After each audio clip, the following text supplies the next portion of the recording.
All right, we got to start a show, and that means that I have to hit the slide whistle. Woo! That gives me the energy that I need to do a talk show. Here we go. All right. I'm pretty proud of this. All right. No pressure. No pressure. No pressure. I've really built it up at this point. Today, my guest is the cuddly, creative powerhouse of progressive problem solving and research and development and also moss wrangling. We're going to talk about all that and more, but first, can I just make my own talk show?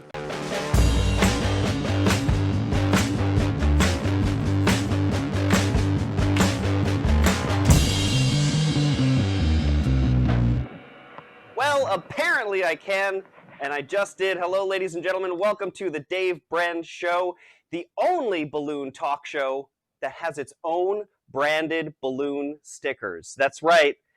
Ladies and gentlemen, it's a big trend in the balloon industry these days to, instead of drawing your face on your balloons with markers, to use little stickers.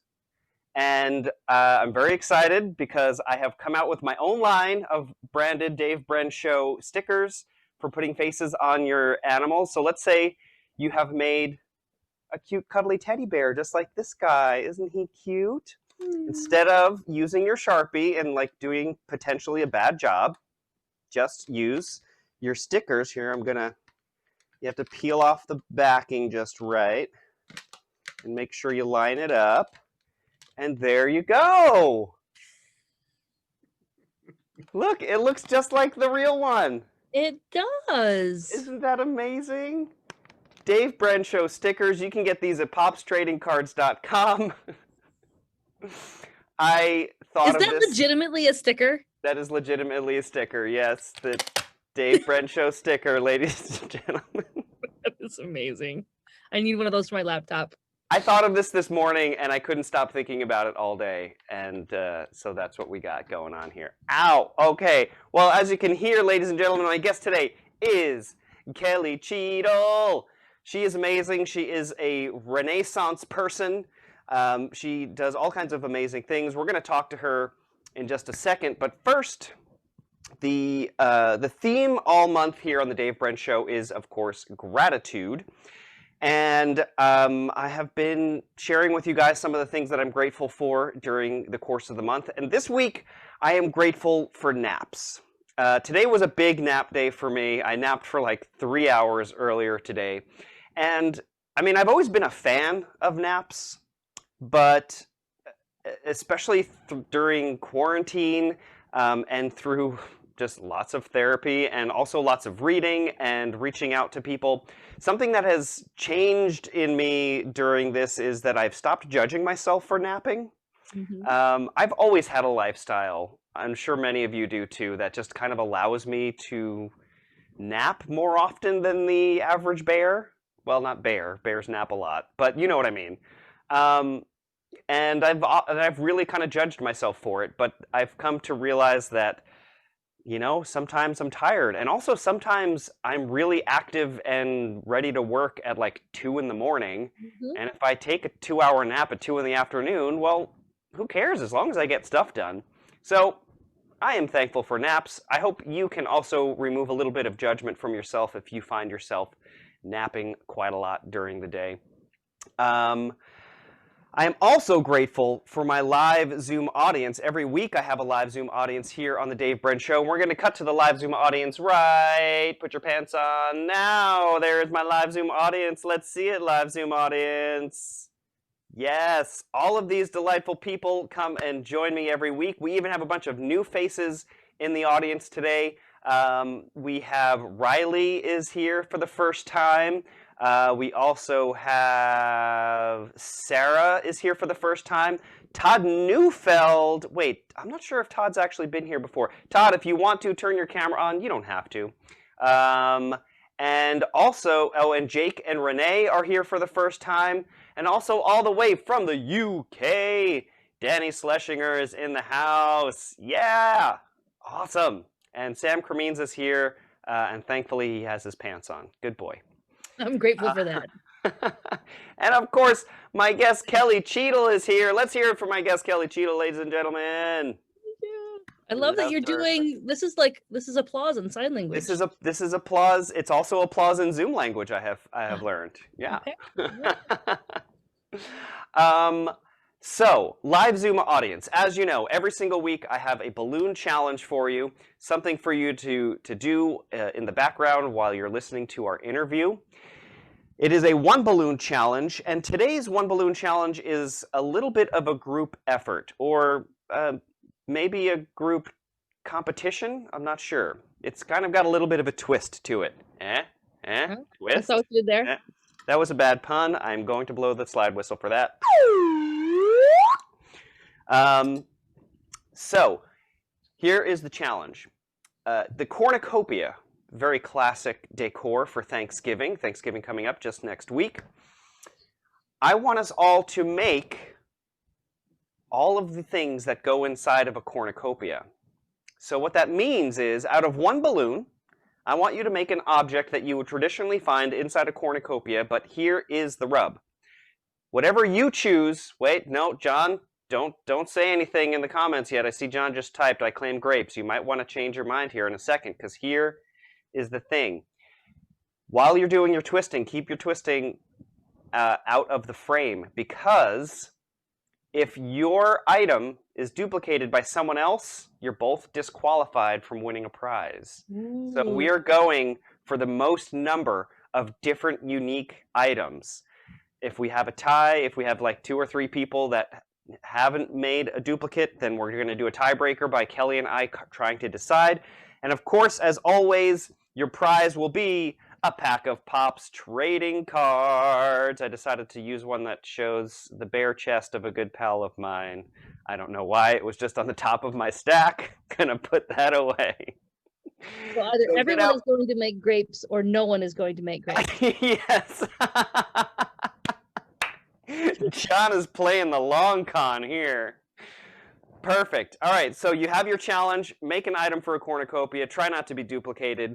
And I'll come back to you guys at the end of the show and see what you made. All right. Well, ladies and gentlemen, it is time to introduce my guest for the day.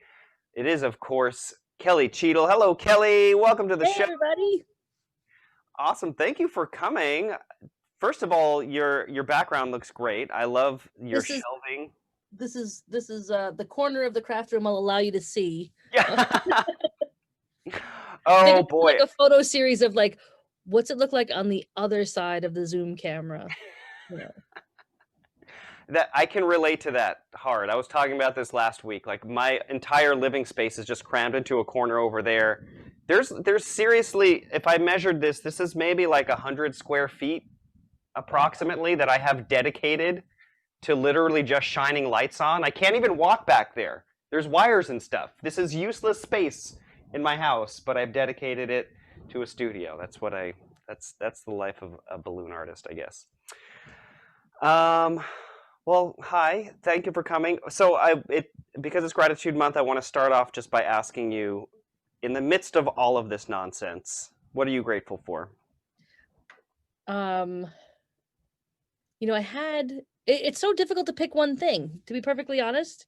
I'm grateful for so many things. You know, obviously at the moment, health and good cheer and all that stuff, but it's really challenging to pick one thing, and maybe that's what I'm grateful for, that I can't just pick one thing to be grateful for. Well, I mean, honestly, that's fantastic, because I think what a lot of people struggle with is trying to find one thing, and you've got like your cornucopia overfloweth. It does. My horneth is of plenteeth. I don't know. A horn of plenty. Which, by the way, I didn't even get into the complete illogic of a cone-shaped basket for fruit. I mean, every image of a cornucopia, the thing is tipped over and everything's spilling out. It's clearly not a good receptacle for fruit. It's more of a way to like show off, like, look, I have so much fruit it won't even fit in my basket, you know, like it's just a way to kind of make it look like you've got more, because honestly, what really fits in that top pointy part of the Yeah, cornucopia? right? That's Like a just banana? Maybe there's like a banana shoved there's in there. banana tucked up. It reminds me of like the sneaky packaging where like there's just actually like a big divot in the bottom of the jar, so there's actually nothing in there. They just like shrunk it so it looks, I don't know, it doesn't make sense. Well, amongst your plenty that is overflowing, is there one thing that you can share with us? I am thankful for the people who let me do what I'm driven to do at any particular moment. So as much as I may be a moss wrangler, it's probably, oh, oh, there's my daughter just peeking through and then realizing that she's on screen. I'm thankful for her. It's like, Mom. No, I am thankful for my family. They're pretty awesome, and they put up with Mom's crazy ideas and projects and are very patient with the time that I have available for them. You know, like they give me the luxury of getting to do some crazy things sometimes, even if it means I get to, like, you know, disappear for a week. Right. But I'm always really grateful to see them afterwards. Oh, that's great. I mean, that's particularly when we're already judging ourselves a lot for just like going. I'm the same way where it's like I've got this idea, then that idea, and I put a little too much judgment on myself, and it's really nice to have like that support network around you that actually gets it, because not everybody gets it, and they get it. I like to think that like the things I make after those like weeks of like, oh, I want to do this thing, are worth it. So maybe at this point it's kind of like, oh yeah, last time we let her do this, we ended up with X. So sure, we'll let her run with it. Yeah. And speaking of your kids, we were talking the other day.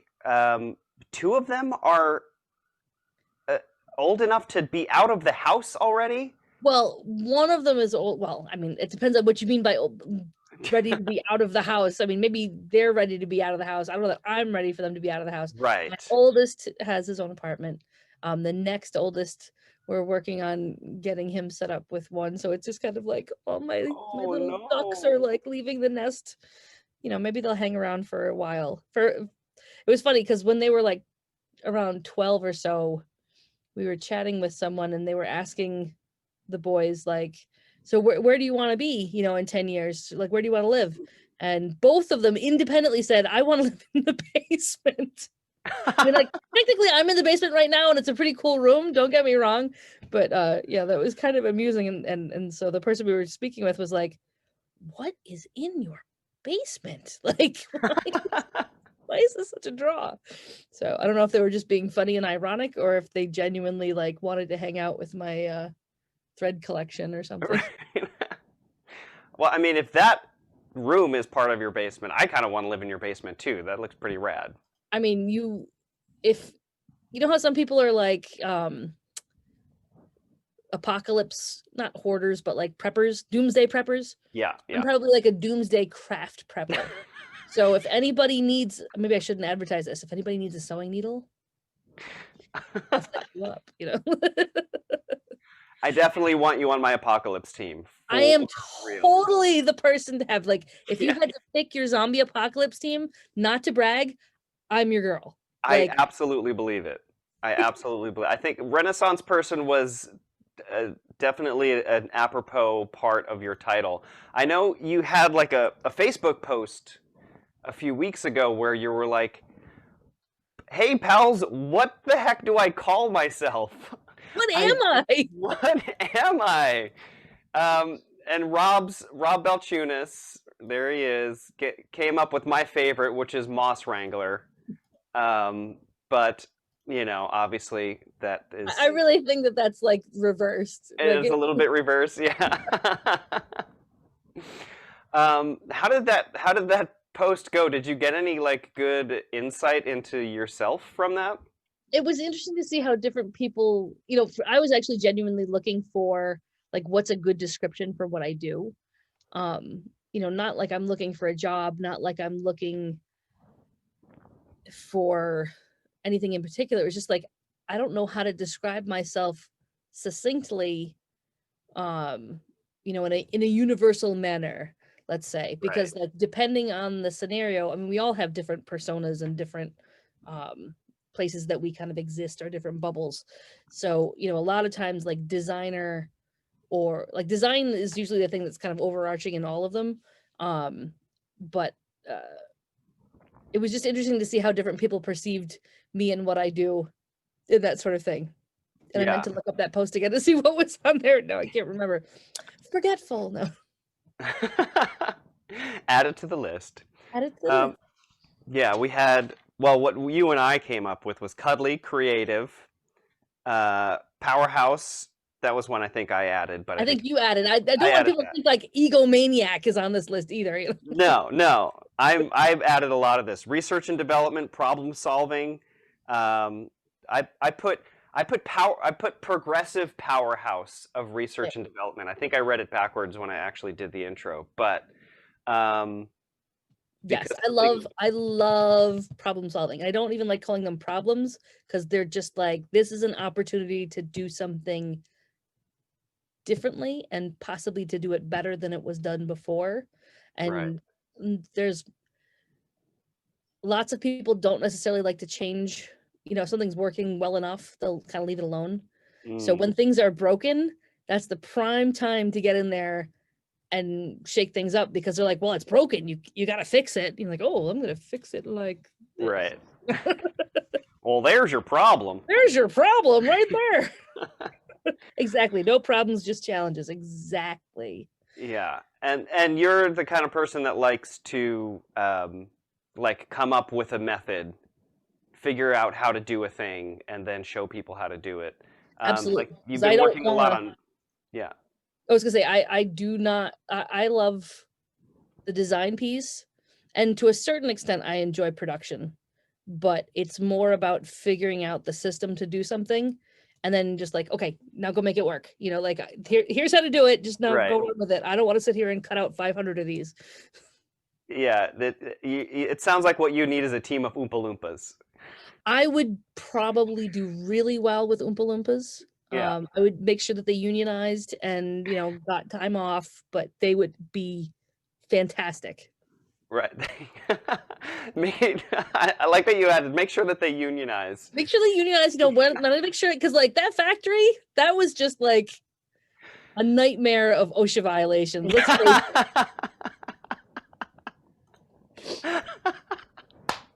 Can someone out there in the internet world recut Charlie and the Chocolate Factory with an inspector? With an inspector coming through. What is this? The child, he's in the chocolate and you're selling this? I don't understand. You know? Oh, that's good. Can we talk, would you mind talking briefly about your like potential future political aspirations? Because this was new to me. Well, this is I've always been passionate about making, how do I describe this?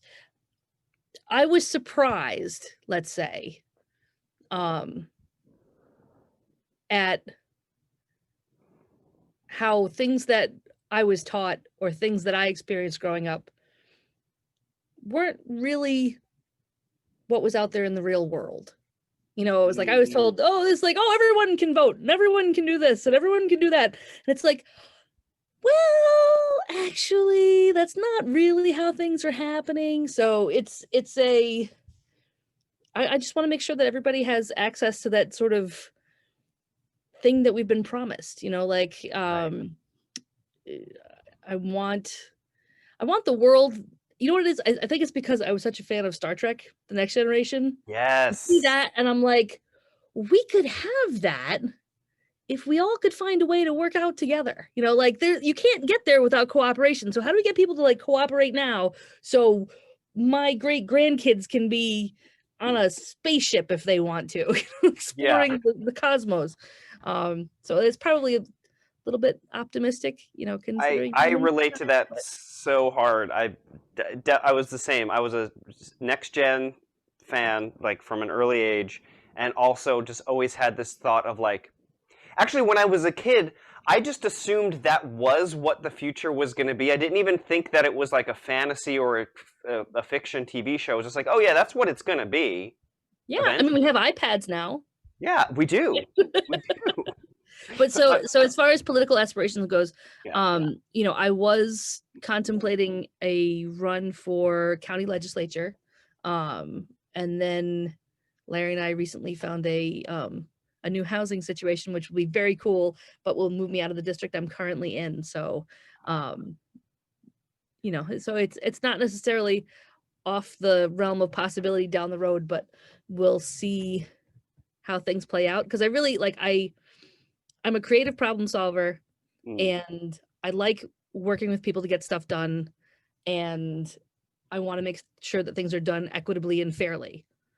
Right. And I think sometimes politics gets this awful sort of vibe because the only people that seem to be drawn to the job or make it through to get the job are the ones that have had to make like all sorts of deals in the back room or however, and can't do what maybe they originally wanted to do. You know, it kind of gets sullied over time. So it's interesting trying to figure out a way to do this where I can maintain as much of my not idealized vision, because that sounds like it's impossible, but like I want to be true. I don't think I ever want to be in a situation where I'm like, I can't do this. You know, like if I'm going to vote for something, I'm voting for it because I believe in it, not because it's going to get another bill pushed through or something like that. But then it gets difficult because that's great to be in that sort of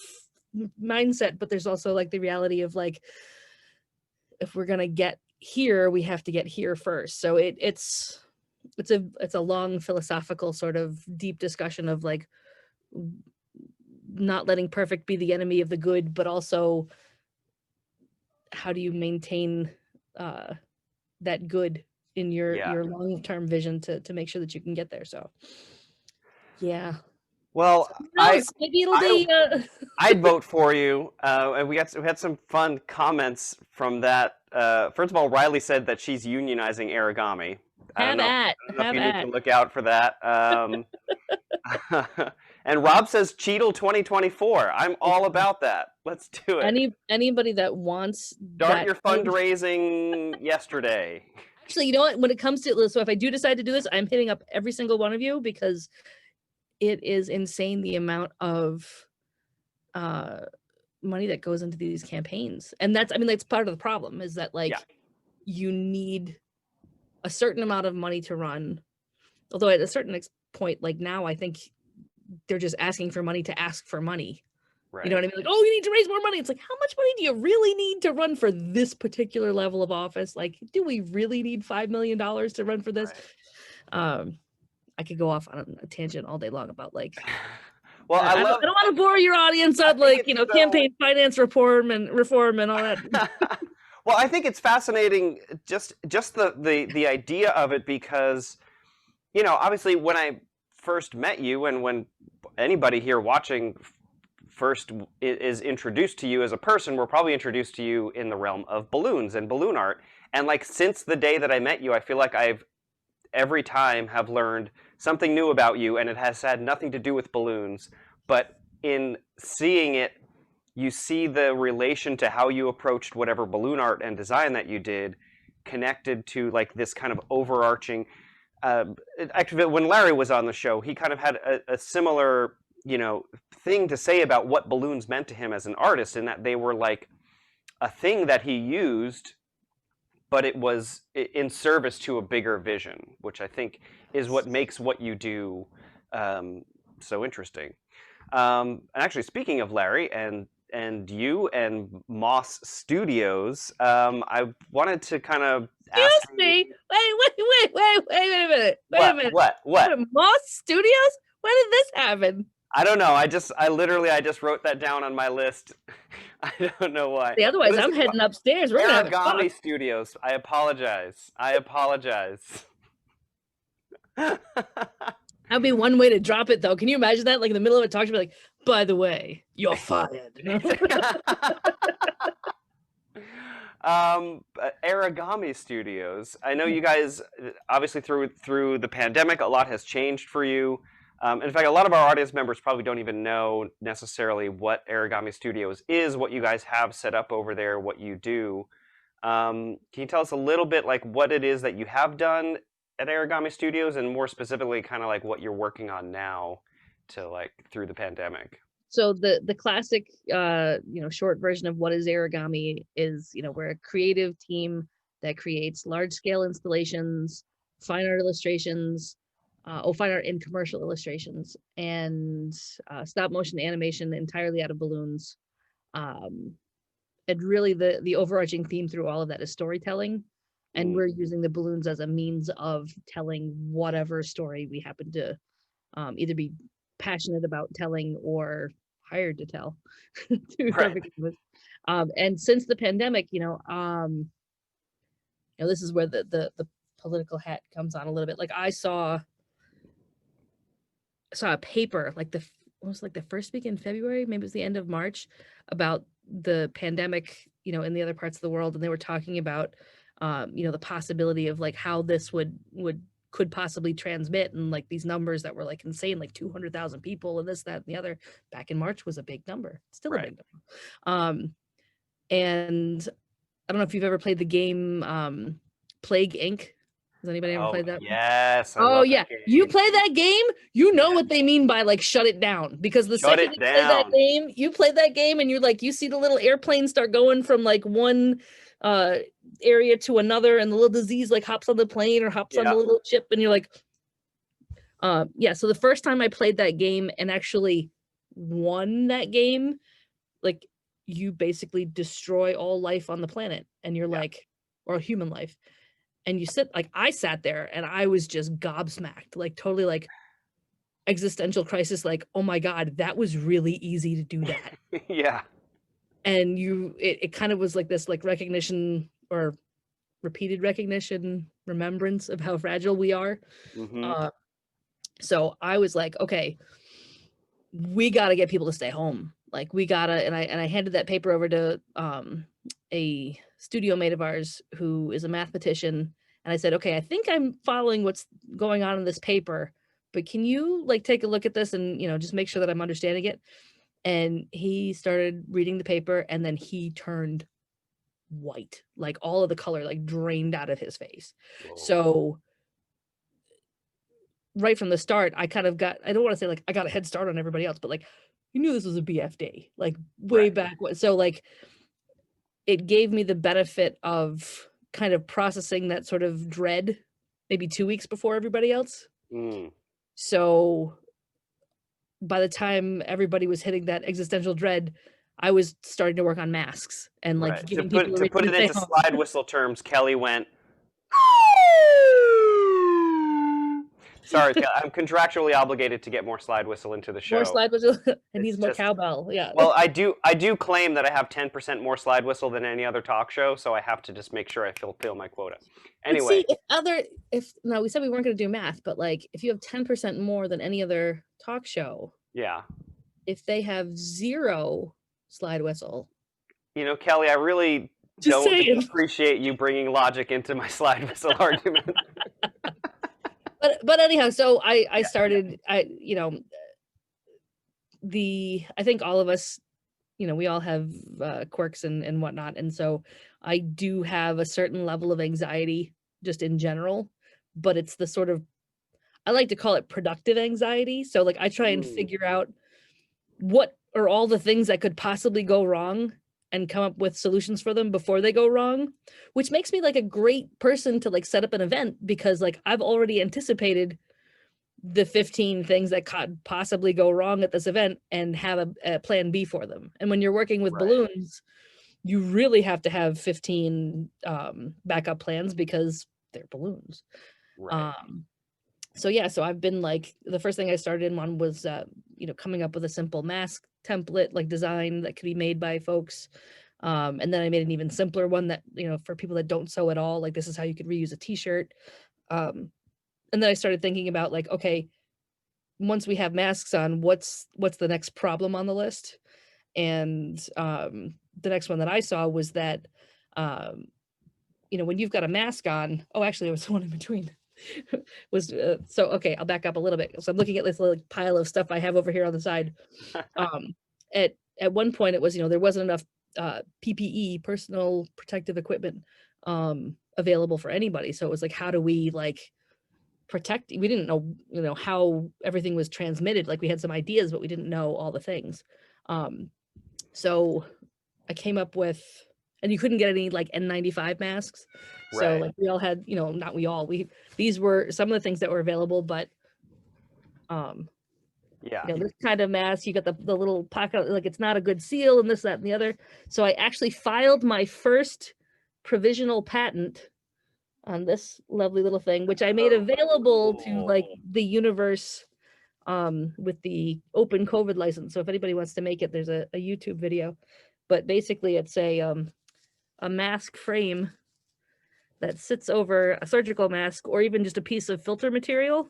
Right. And seals the sides of the mask better That's than awesome. Isn't that cool? And it's got a little tightening strap too on the side. This is like the really sexy part. Woo! I love this. Yeah, so I want to talk more about your mask innovations. Yeah. I could talk for hours on masks. We're gonna take a quick break. I want to talk more about, and I also want to. Do you have some of your clear masks handy to show? I've got some of the prototypes that we're working on now, which I can kind of flash at the camera, but we're gonna talk more about masks and also some of the other fun projects you guys are working on at Aragami Studios in just a second. But we got to take a quick sponsor break, and then I also have to take a quick break to let my cat out. I don't know if you guys heard him meowing like a little cutie pie. Oh, so I'm gonna let him out in just a second. But first, the Dave Brenn Show is sponsored. That's how I keep the lights on around here. So I want to list off. I actually listed off all my sponsors. By three-letter acronyms. We have BAC, BTC, BAO, POP, and PAT. What does all that mean? I'll tell you right now. BAC is, of course, Balloon Artists College. It all says it right there in the name. It is the higher education for balloon artists that we need. If you head over to balloonartistcollege.com, they've got courses on everything. Not just how to make balloon art, but also how to run your business, how to do marketing, how to do emails, all of that stuff. Go check out balloonartistcollege.com. Also, Balloon Twister Central and Balloon Art Online are two great websites where you can purchase for download all of my instructional material, hours and hours of videos which you can buy and own and keep forever and ever. Also, Pops Trading Cards, makers of these awesome stickers and these awesome trading cards. This is the Dave Brenn card. Check out last week's episode or 2 weeks ago's episode to know what the Dave Brenn card is all about. It's pretty darn funny, if I don't say so myself. But of course, the main sponsor, just like NPR, most of my funding comes from viewers like you, and that's patreon.com/Dave Brenn. Patreon is how I've been basically supporting myself throughout the entirety of pandemic. Well, Patreon and occasional gifts from my mom. Thank you, Mom. I love you. And every week on the show, I have been shouting out the names of my actual patrons in the order that they joined me, and today is no different. We're going to start. Now, last week I started by reading off the names of the people that joined me in June of 2019. June is kind of when I really kicked off heavy my marketing push for Patreon, so there were a lot of members in June. So I'm not even going to get through the rest of June today. I'm just going to read through the members that joined from June 17th to June 20th. Those 3 days were pretty good here on the Dave Brenn Show. So, we have Bridget McLaughlin, Erica Comparoni, Kevin Chapman. Oh, by the way, I put a penny in the gratitude jar. I didn't say that part. I put a penny in the gratitude jar for everybody. So far, we've got 46 cents in the gratitude jar. Kevin Chapman, TJ Belt, Julie Ann. I got to go to the next page now. This is so exciting, you guys. Multiple pages of patrons. Stephen Dickinson, Brock Lepac. Still have some pennies here. Nereza Rebos, Felicity Yates, And Daryl Baldwin, that makes 56 cents in the gratitude jar. My goal by the end of 2021 is to have $10 in the gratitude jar, which is absolutely insane, but so am I. You gotta have goals, am I right, people? A little bit I realized kind of too late that, so my goal, what I was gonna do is just put a penny in the jar for each of my patrons. And then I realized that change is kind of on short supply during the pandemic. So I have been, every week what I've been doing is I've been scooping the pennies out of the jar and replacing it with the nickels and quarters that I have in my other jar. So it's not pennies in the jar, it's mostly nickels and quarters and a few pennies. But hey, we got to do yeah, we got to do what we got to do here in pandemic times. All right, we're going to get back to Kelly in just a second, but first, he's been missing for the last 2 episodes, but he is back. Ladies and gentlemen, Robbie Furman is in the house, and he's got some news for yous. We're going to call it today Furman's Fumblings. Here we go. Thank you, Dave. I'm getting better with that. But thank you, Dave. In the news, I have a lot to report, but let's see what I have here.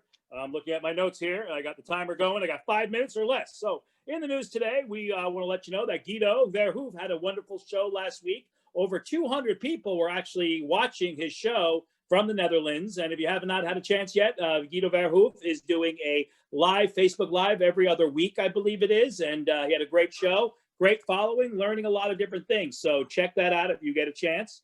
Let's see, also in the news, the Balloon Brothers, those people over at Qualitex, the Balloon Brothers, are looking for people to like their page, because right now what's going on is they have a big convention next year for Qualitex. They're talking about doing it for 3, 4, or 5 days, and it's based on if they get 50,000 people to like their page, they will do a 5-day event, I guess, 40,000 4-day event, and so on and so on. So that's happening in the news right now. Other things in the news right now, out of Turkey, we had some people create the Guinness Book record of making the largest balloon dinosaur. It was a great project. A lot of people worked on it, a lot of Europeans. The Guinness Book World Record, again, they are showing that they have the biggest and the best in the world.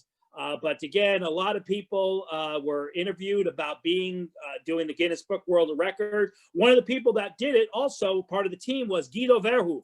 And they asked him why he did it. And he said this: "You had me at Guinness." So I don't know what that really means. I guess, you mentioned Guinness to a lot of the Europeans, and, they're in it for just the beer. But anyway, that's in the news. Other things in the news right now, we have looks like our own Dave Brenn was in the news. Dave Brenn did a show this last week from Portland, Oregon. And Dave Brenn did a great job from what I saw. He did a morning news television. Dave, correct me if I'm wrong on that. But Dave Brenn did a great job on doing a live stream, if you will, or a live report coming from Portland. And I'll tell you, it was very, very insightful, very good to learn about that. I'm just going through my notes to see if I forgot anything. Let me see. I think I got just about, I think that's about, yeah, I think, yeah, that's it, everybody. That's all I got. That's all I got this week. So that's less than 5 minutes. And I thought we had to behave. What? These are notes. Notes. Oh, thanks for giving me the extra work of having to blur out. Joys of video editing. I'll allow it. I'll allow it. I'm going to assume that kids can't read, and anyway, I mark this show as not for kids on YouTube, so it's fine. Take good notes. That's Robbie Furman, ladies and gentlemen, with 10 minutes of balloon news in 5 minutes or less. Thanks for being on the show. Oh, Robbie Furman, always good for a laugh. Oh my gosh. Ending on a high note there. One of these days, we're going to have a duel between Robbie and Jeremy on the show. That'll probably be a big audience. And speaking of audience, I think we have, what are we at? We just did it. Well, I don't know how long ago it happened, but there are currently 20 people here. My record so far has been 19, which means Kelly Cheatle has officially gathered the largest audience. Let's see it for Kelly Cheatle, ladies and gentlemen. Some of you have your cameras off, so if you're watching the recording, you can't see all 20 people, but here they are. That is pretty darn exciting. Sam Cram, thank you for popping on there, buddy. I love you guys. Thanks for coming every week. You're the best. All right. Now that my die here, we're going to get a little slide whistle action for Robbie Furman.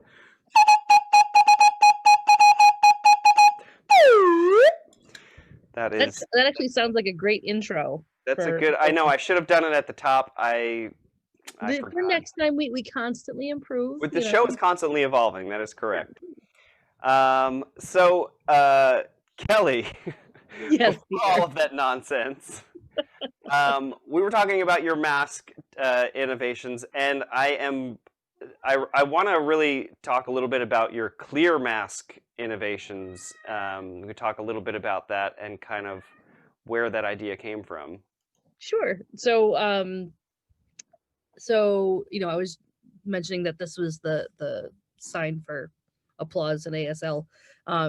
So back in the day, I went to RIT for college, and housed on the same campus is the National Technical Institute for the Deaf. So I had the pleasure of having all sorts of folks in class with me who were deaf. So I had interpreters in class with me all the time. So that exposure to deaf culture and just even the simple accommodations that you can make to make sure that everybody can access the things that you're doing, has always kind of stuck with me in the background. And so when I started thinking about masks and how this changes our interaction with people on a regular basis, there's suddenly, half of the information that you get is missing. Right.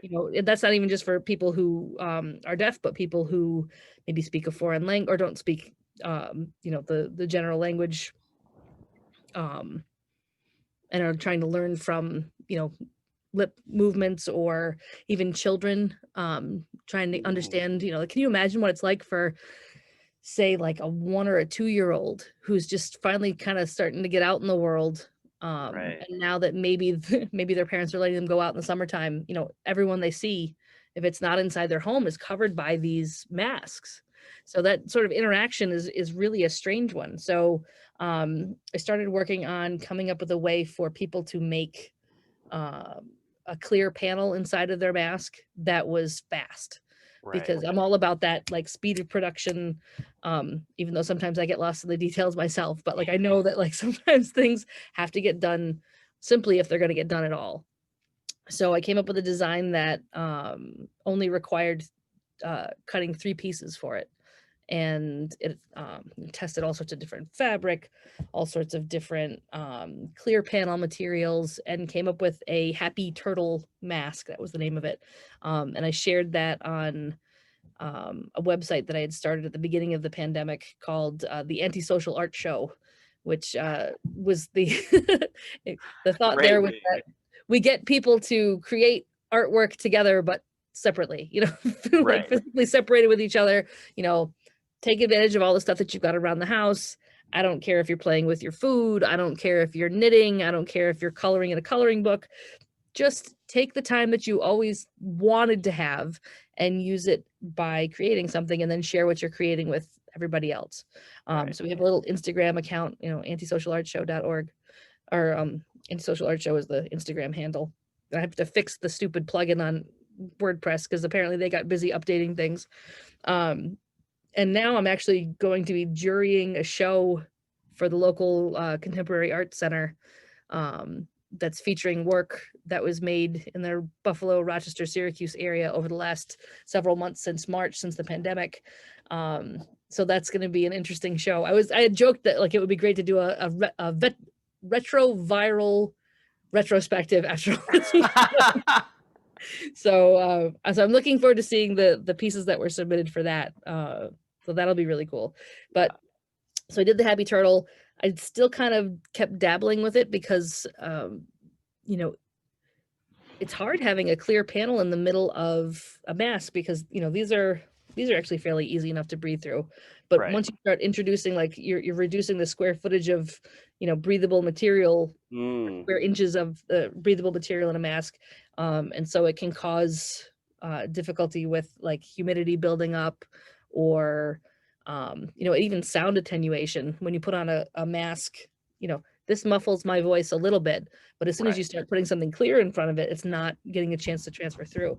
So I'm working with some folks out of both RIT, University of Buffalo, Enable. Those are the guys, the folks that make distributed prosthetics using 3D printers. So they make a little 3D printed hand for, yeah, super cool people. That's awesome. You get to work with some amazing people, man. That's just so cool. So this is, I'm just going to flash this because it's not like done, but like this is like one version from a couple days ago that didn't quite get finished, but like, you know, because there's a gap here and we've got it. So it's trying to come up with an easily manufacturable, like home manufacturable solution, or small scale manufacturable solution using materials that are readily accessible. So like that one uses a soda bottle.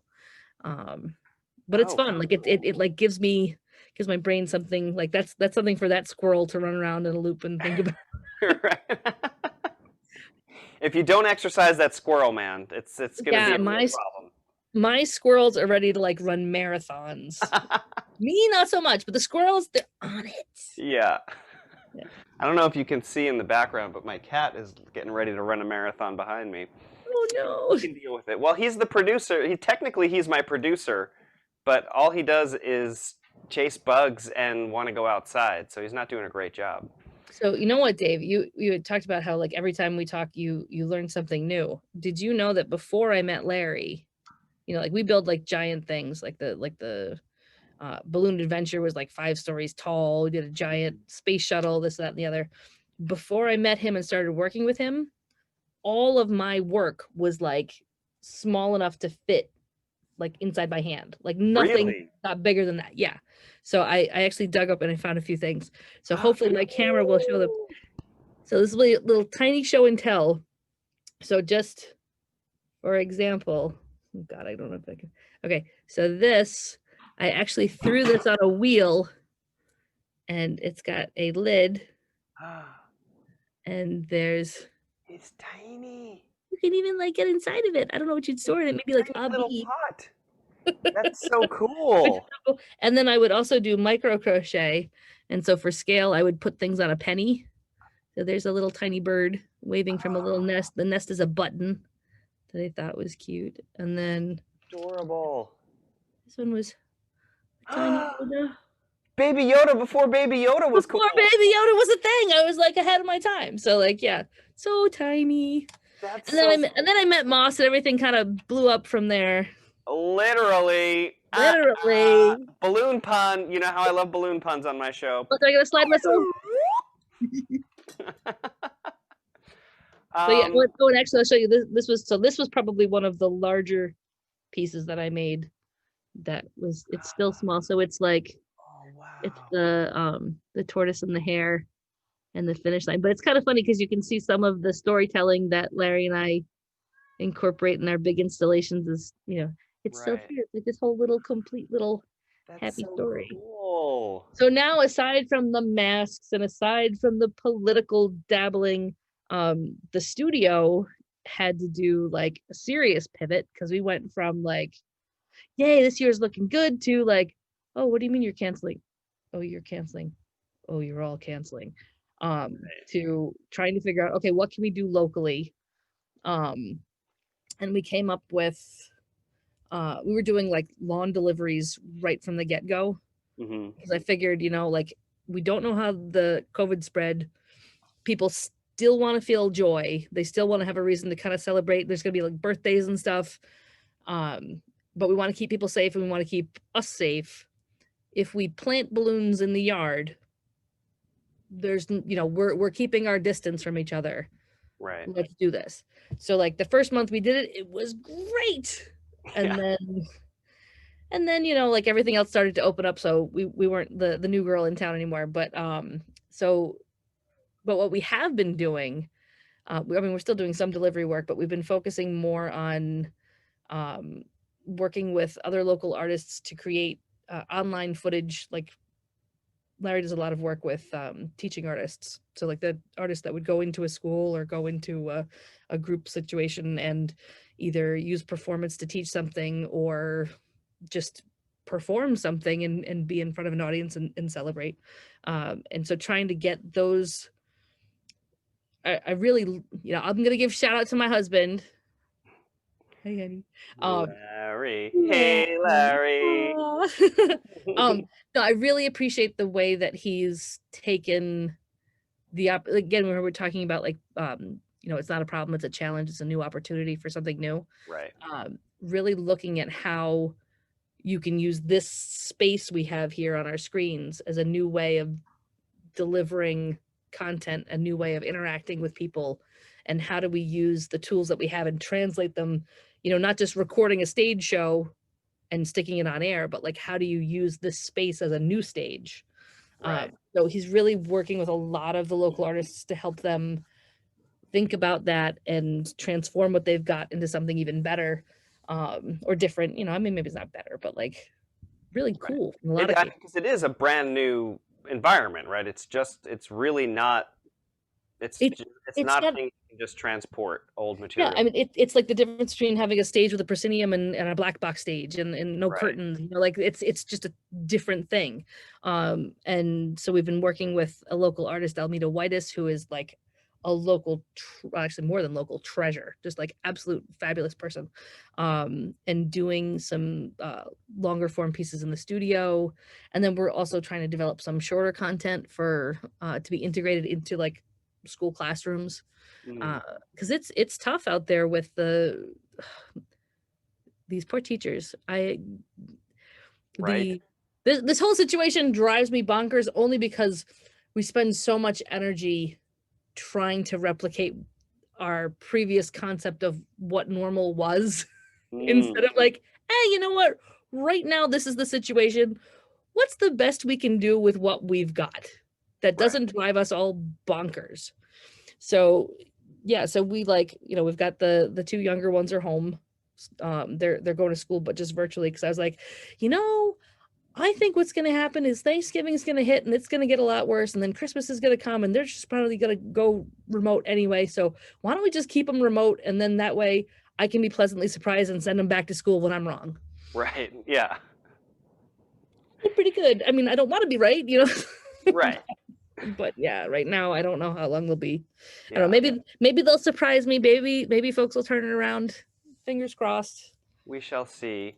See. I look forward to seeing what you guys develop over there. I know you're constantly working and innovating and coming up with new stuff. Larry's lecture that I watched a month or so ago about working in the virtual environment was really informative. I highly recommend you check that out.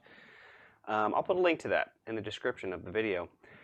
But Kelly, I know that you are going to go out and solve all kinds of problems in the world, but right now the problem that I need you to help me solve is who won my balloon competition. We're going to head over to the gallery view and we're going to see what my folks out there came up with. So again, the challenge was one balloon, make something that traditionally appears in a cornucopia, and you cannot make the same thing as someone else. So if you have made a thing, hold it up in front of the camera right now so we can all see.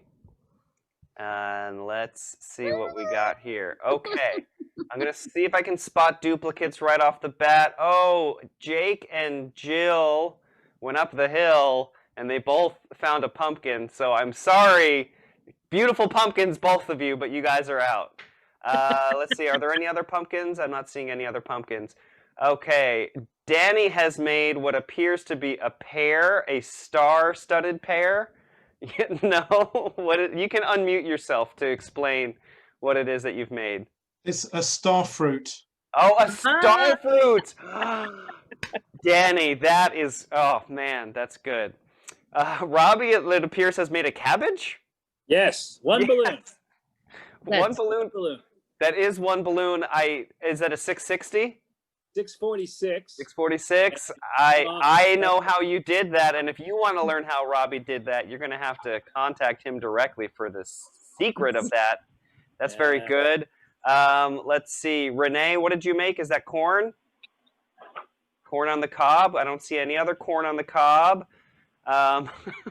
Robbie Furman, a.k.a. John. John, what did you make? What?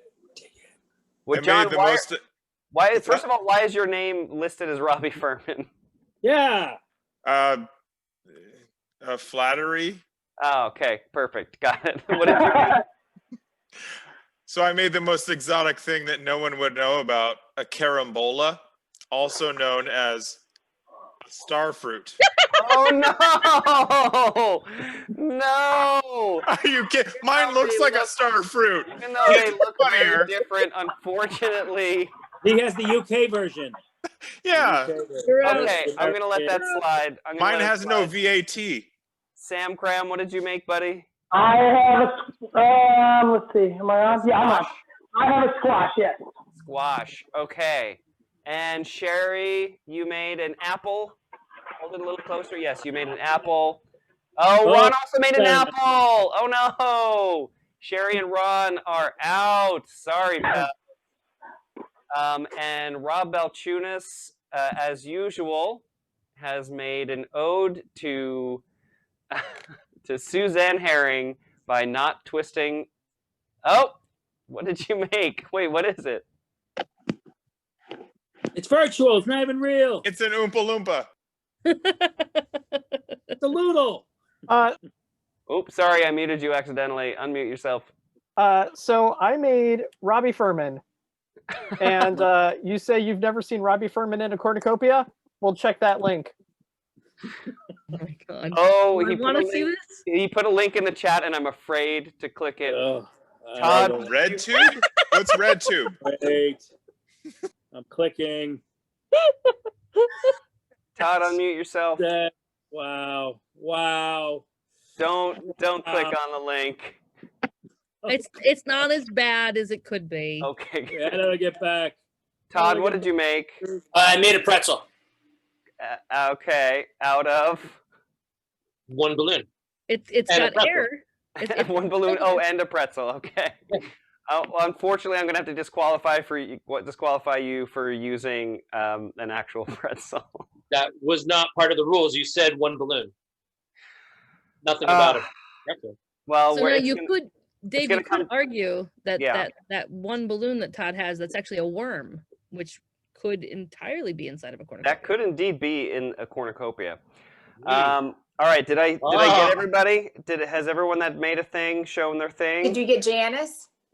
Where's Janice? Jan. Oh, I'm sorry, Janice. I didn't see it because it's so gray. Hold it up closer. What is it? A rat. A rat. That's cute. All right. Okay. All right. So we have corn. We have star fruit and British star fruit, cabbage, a rat, squash, and Robbie Furman. I'm leaning towards the Robbie Furman myself. Kelly, is there one that you're kind of leaning towards? I'll make the final decision, but I have to say, the thing that caught my eye first was Robbie's cabbage. Yeah, I know we all hate to give Robbie extra kudos, but that was well done. He doesn't need any extra ego. One balloon. I gotta be honest. Just for sheer innovative ingenuity, I think that is also the winner today. Robbie Furman, you get a pack of Pops trading cards along with a really cool Dave Brenn Show sticker. Thank you so much for coming. Thank you to my live studio audience. Give yourselves a big Zoom applause. I love you guys for coming. Thanks so much to my lovely guest, Kelly Cheatle. You were amazing. Thank you, pal. We'll talk more during the after party. If you want to watch the show live and join us for the after party, head on over to facebook.com/groups/The Dave Brenn Show. Maybe. I don't actually know if that's the link. Whatever. Just send me a message and I'll send you the link. The theme music for the Dave Brenn Show is, of course, by Adi Somak and the Unpoppable Trio. We love Adi Somak and the Unpoppable Trio. We're going to get that playing right here. My show is executive produced by my cat, Baby Shark the Cat. The graphics are by Jonathan Wilson, and it is paid for by viewers like you. I love you guys. I'll see you next time.